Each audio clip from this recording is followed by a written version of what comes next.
los Bucaneros de Tampa Bay, quienes hicieron pocas pero atractivas selecciones. Primera ronda, pick 19, el receptor Emeka Egbuka de Ohio State, sorpresa. Benjamin Morrison, cornerback de Notre Dame, llega en segunda ronda, pick 53. Jacob Parrish, cornerback de Kansas State, seleccionado en tercera ronda, pick 84. David Walker, edge de Central Arkansas, cuarta ronda, pick 121. Elijah Roberts, edge de SMU, los metodistas, quinta ronda, pick 157.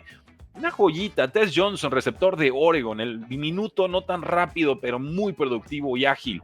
Jugador de Oregon, séptima ronda, pick 235. Ha hecho un buen trabajo últimamente Jason Licht como general manager del equipo. Me parece temprano para tomar Egbuka. Respeto su talento. Creo que quedan un montón de receptores que puedes aprovechar un poco más tarde y quizás tomar una posición más premium en defensiva. Pero es comparable con Chris Godwin, quien viene de lesión. Mike Evans ya va para los 32 años. Hay forma a mediano o largo plazo de entender este pick. A corto plazo realmente no hace mucho sentido. Creo que ya tenías un buen receptor número 3 y tu cuerpo de receptores ya era bastante poderoso. Pero el talento ahí está. Simplemente el valor posicional creo que no era necesariamente el ideal para los Bucaneros. Morrison podría ser el robo del draft. El cornerback de Notre Dame que tomaron en el pick 53. Parrish, un defensive back que tiene capacidad de jugar por dentro, capacidad de jugar por fuera. Entonces tenías que mejorar tu secundaria y dices 2 veces. Segunda ronda, tercera ronda, vamos con cornerbacks. Me gusta esa estrategia que tomaron los Bucaneros en el día 2 del draft. Walker es un pass rusher que tiene un arsenal bastante cumplidor, variado, suficiente, es tenaz. Y del otro lado, Roberts te va a dar mucho tamaño, todavía tendría que mejorar la técnica, ¿no? En general, un draft muy defensivo, salvo 2 selecciones de receptor por parte de los Bucaneros, sin muchas selecciones. No tuvieron una sexta ronda, solo hicieron 6 picks. Les voy a dar ¿cuántos cafecitos? Les voy a dar 3 cafecitos y medio. En realidad sí me gustan los nombres que tomaron los Bucaneros. Simplemente el acomodo, quizás el orden de alguno de ellos no hubiera sido el ideal para mí. Les vamos a dar 3.5 sobre 5 cafecitos a los Tampa Bay Buccaneers. En general, una clase que me convence. Vamos con los Falcons. ¿Qué hicieron los directivos de Atlanta en este draft? Hicieron 2, 4, 5 selecciones. Porque primero tomaron a Jalen Walker, el edge de Georgia, que estaba cayendo hasta el pick número 15 global. Luego se volvieron a meter en primera ronda para seleccionar a James Pierce Jr., el edge de Tennessee. Un trade que hacen con los Rams y que sacrifica su primera ronda del próximo año. Falcons claramente entendiendo que no van a necesitar mariscal de campo, esa sería su apuesta. Ya tienen a Michael Penix Jr., pero sigue siendo un precio alto James Pierce. Un súper atleta, un talento que se tenía que ir en primera ronda, sí. No sé si siendo los Falcons hubiera pagado esa primera ronda futura. Esa realmente... Yo di a los Rams como uno de los grandes ganadores del draft, simplemente por salir de ahí con una primera ronda futura, necesitando mariscal de campo en una generación el próximo año que viene bastante más poderosa en esa posición. Entonces no puedo recompensar a los Falcons. Si aún no digo este es el robo del draft o de la primera ronda, pues evidentemente el que sale penalizado en esa evaluación para mí serían los Falcons. Más allá de eso, creo que los Falcons hacen bien en conseguir doble pass rush. Ha sido uno de los equipos a los que más le ha costado atrapar a quarterbacks rivales.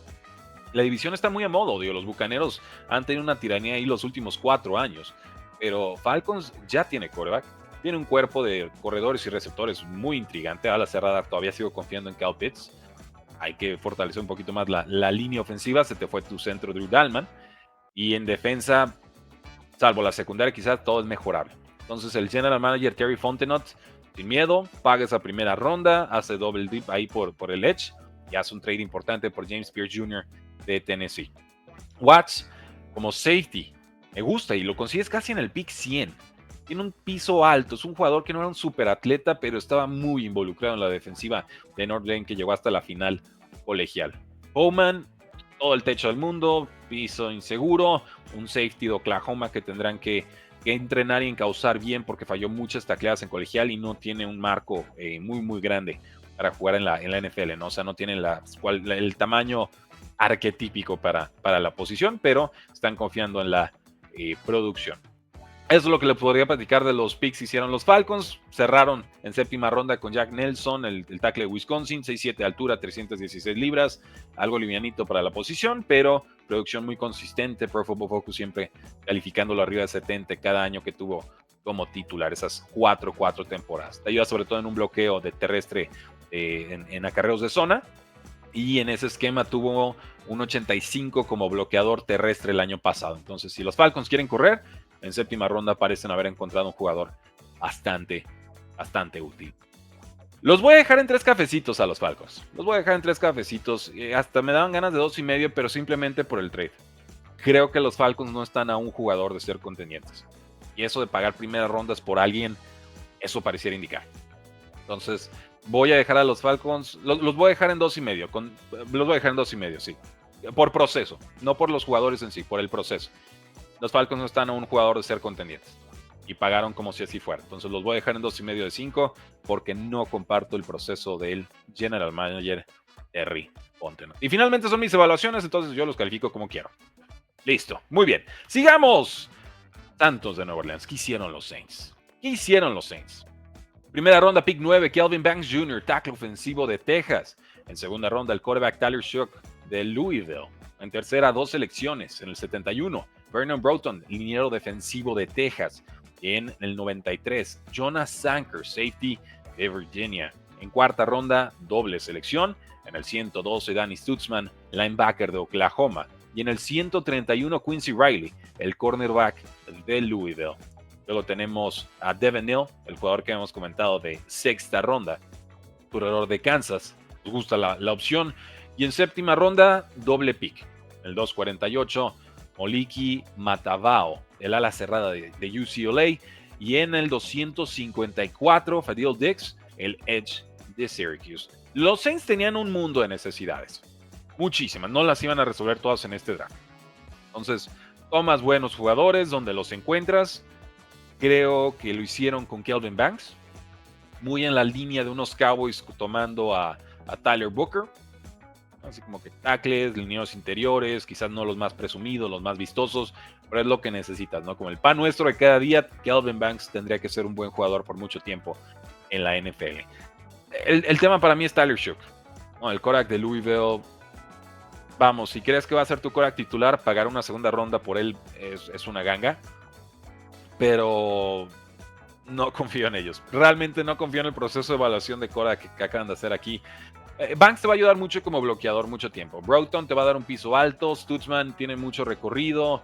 Parece listo para la NFL. Riley sabe atacar muy bien el balón. Se sabe posicionar como cornerback. Ya platicamos de Neal. Creo que va a ser el número 2 del equipo. Realmente para mí aquí el tema es Tyler Shough en segunda ronda. Estando por talento para mí superior un Shedeur Sanders. Sabemos por qué cayó. O creemos saber por qué cayó. Pero sobre todo estando ahí un Jalen Milroe que cae hasta tercera. Regaladito, mejor atleta para mí, mejor puntería en pases largos, mejor manejo de bolsillo, mejor engaño de defensivas, mucho mejor mecánica de pase, menos histérico al momento en que le llega presión del lado izquierdo, su lado ciego. Todas esas cualidades me hacen pensar que cualquier quarterback que tomaras después de Cam Ward y antes de Jalen Milroe tendría que ser tachado en su evaluación. Entonces, me gustan en general los picks que hicieron los Saints. Simplemente los voy a dejar en 3 cafecitos porque Tyler Shough, quarterback de Louisville, llega a una situación muy envenenada, obligado a producir de inmediato. Tiene ya 26 años, tiene historial de lesiones, es un súper atleta, tiene un brazo muy, muy fuerte, pero no hay mucho refinamiento en su juego. Y llegar a salvar a una franquicia que no sabe ni siquiera qué está pasando con Derek Carr, que te podría obligar a jugar de inmediato, creo que es una receta muy complicada de ejecutar. Entonces voy a dejar a los Saints en 3. Voy a dejarlos en 3 cafecitos a los Saints. Creo que consiguieron muchos jugadores utilitarios que seguramente serán productivos. No alcanzo a ver que Tyler Shough vaya a ser ese jugador revelación. Igual lo tomamos en Fantasy. Si se va a poner a correr, pues nos va a dar puntos. Entonces aprovechémoslo lo que nos dure. Pero aquí la evaluación es sobre si Tyler Shough finalmente será quarterback franquicia o no. Sería más pesimista en ese sentido. Los Saints no me han dado mucha razón para creer en ellos, tristemente, últimamente. Ahora, llega Kellen Moore, ha desarrollado muchos mariscales de campo. Lo he dicho, este será un año de mulligan para los Saints. Si no sacan una sola victoria, ni siquiera voy a culpar a Kellen Moore porque realmente el roster no está para no parece estar para demasiado, ojalá sorprendan, pero creo que este es un año de propina y ya la evaluación real de lo que está sucediendo con los Saints, con este head coach en específico, tendría que iniciar en 2026. Nos vamos a las Panteras de Carolina. Así, caballeros, nos quedan 5 equipos para terminar nuestras calificaciones de NFL Draft. Hoy vamos con este roster de las Panteras de Carolina que seleccionan en primera ronda, pick 8, a Tetairoa McMillan, el receptor de Arizona. En segunda, al edge de Texas A&M, Nick Scorton. En tercera, a Princely Umanmielen, el edge de Ole Miss, uno de mis picks favoritos de todo el draft. En cuarta ronda toman a Trevor Etienne, corredor de Georgia. Y en el 122 global, cuarta ronda, Lathan Ransom, safety de Ohio State. En quinta ronda, doble selección en el 140, Cam Jackson, liniero defensivo de Florida. Y Mitchell Evans, ala cerrada de Notre Dame en el 163. Terminan su draft tomando a Jimmy Horn Jr., receptor de Colorado. Entonces, un draft muy intrigante de Dan Morgan, el general manager del equipo. Bryce Young necesitaba receptor. Tenga su receptor, caballero. Lo tienen con Tetairoa McMillan. Grandote, con un 6'4 de altura. Bastante ágil para ese tamaño. Muchas yardas después de recepción. Mi aprehensión con Tetairoa McMillan es más cuando se enfrentó a cornerback stop, que lograban detenerlo en la línea de golpeo. Porque todo lo que es después de zafarse la línea de golpeo, Tetairoa McMillan parece tenerlo bastante bien estudiado o resuelto, ¿no? Ataca bien el balón, los 50-50, las yardas después de recepción, esa agilidad, creatividad, lo tiene. Pero si te traban de inmediato en la jugada, todo lo que viene después ya va tarde, va descompuesto. Entonces, esa es la parte donde digo, va a poder Tetairoa McMillan manifestar el impacto que debería tener con ese tamaño, sin ese release, contra cobertura personal. Lo puede desarrollar o va a quedar en un número 2 que dependa de algún otro jugador que le haga la vida más fácil porque jala un poco más de marca.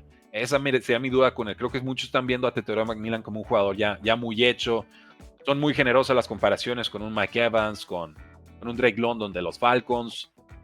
Creo que me gusta más Tetairoa McMillan que un Drake London después de la recepción, pero antes de ella no.